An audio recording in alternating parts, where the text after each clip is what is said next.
when you read this book, for me at least, East LA is not just a place in this book. East LA is a character.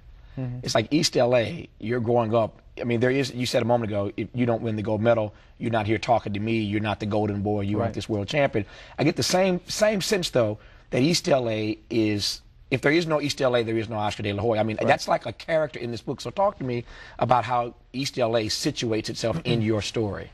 East LA is home. Yeah. East LA, you know, growing up in the neighborhood really molded me to be the person I am today. The strong person who takes no for an answer. The fighting person who is always gonna get back up from a knockdown, whether it's in the ring or outside the ring. You know, East LA really instilled some really good values, I have to say, because although I was surrounded by the gang-infested streets and the crack houses, you want to say, around my neighborhood, I grew up very happy. I grew up with good family values, but I learned. I learned from all the mistakes that other people were making around me. That's what made me strong. That's what made me the person I am today. One of the things about this book that surprised me, pleased me, but surprised me, speaking of mistakes, your word, you're very candid about some of the mistakes you've made in your life. You and I were talking the other day on radio, and I was saying to you that one of my friends says to me all the time that people see your glory, but they don't know your story. Right. And you are now in that point of your life where we can see your glory. You don't have to go back. You didn't have to go back into the backstory. Right. But you talk about some of the mistakes you've made. Why did you feel the need to be so candid about some of the mistakes you made in your own life with women, with gambling, et cetera, et cetera? Everyone will always talk about the glory. And, you know, a lot of people are always afraid to talk about the times in life where you had difficult ones, where you were down in life and didn't know how to get back up. Well, I explain those situations in my book, and I'm not ashamed to say them. You know, those hopefully those experiences can be learning lessons for other people. You know, in life, like I said, you get knocked down. Hey, I got back up and I fought even harder. You know, hopefully people, if they want to pursue their dream and their goal, I tell them that, hey, you know what? I tell them the truth. It's not easy, because nothing's easy. A lot of people think it is easy, that it's a short road and it's easy. You know, I can see the light at the end of the tunnel. I can grab it. I can reach out and grab that American dream. Well, it took me more than 25 years to accomplish that American dream, to accomplish and you know, and make my dreams come true. You know, and I tell people, hey, I went through some tough roads. I committed many mistakes, but I learned from them, and hopefully people will not only be inspired, but will learn from what I'm talking about there. When you write a book like this about your life, champ, I know, again, even given the size of the book, there's some stuff that you can put in, some stuff you can't put in just because of the size of the size of the text. But you have a number of defining moments. I would call them defining moments in your life that you talk about here. We discussed one already about your mother. Beyond the passing, the transition of your mother, to your point about being knocked down and getting back up. Tell me, I'm gonna let you choose another defining moment in your life. Another defining moment for you. Probably had to be the gambling. Many years ago, I wasn't a compulsive gambler. I didn't gamble every day. I didn't gamble every month.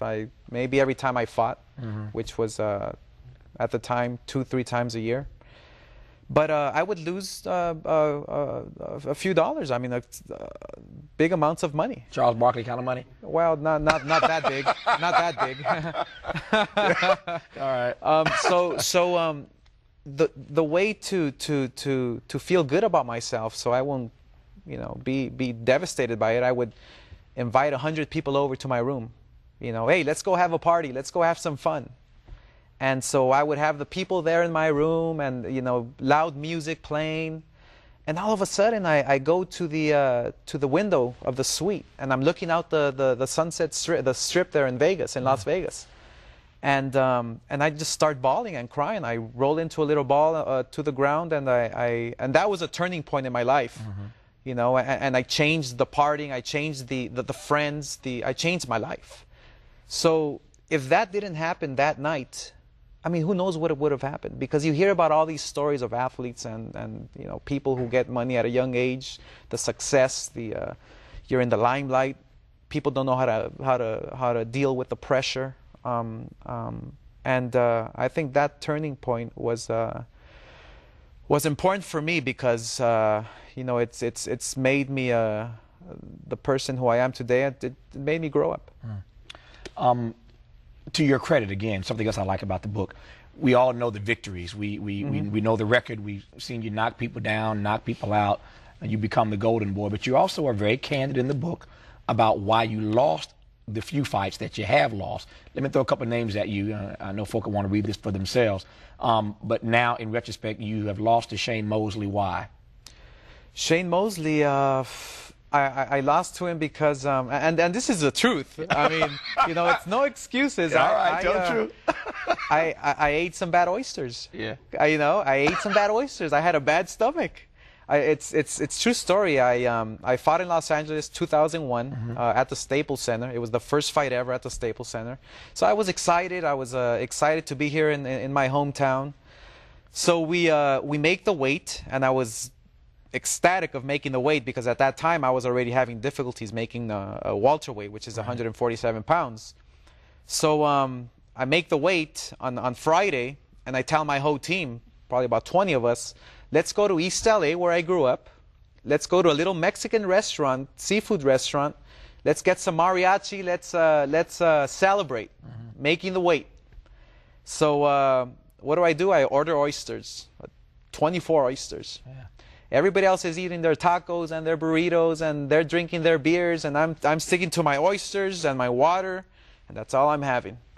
So I get back to the hotel, and all of a sudden, I mean, I'm feeling like a sick cat. I'm just, I mean, I cannot stand up. I'm all night. I'm just sick. Yeah.